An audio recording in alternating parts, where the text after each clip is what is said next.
कौन पढ़िबा अछि एतरा अनुष्ठान आ से रोजबा कर्मचारी ताको काम कोन ता ऊपर पढ़िबा हैला तो एटा कोन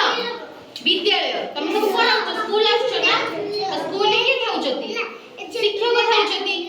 दीदी थाउचती ना स्कूल रे ताको काम कोन तुमको पढ़िबा सिनी एटा कोन एटा सुनो एटा कोन डाक्टर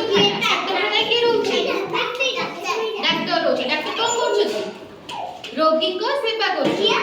सिनी एटा कोन चिट्ठी वाला डाक घर तो याके कोन करछती चिट्ठी आके लोक मान के दउछती एटा कोन हाट तापरे कोन होची हमर सब दरकारी जिंस जेमति परिवार सब दरकारी जिंस मिलुछ तो समस्त हाट को जाइछो ना जाइछो से डॉक्टर पाखु की जाइछो डॉक्टर कोन करछी ज्वर की कोन हले चिकित्सा करछी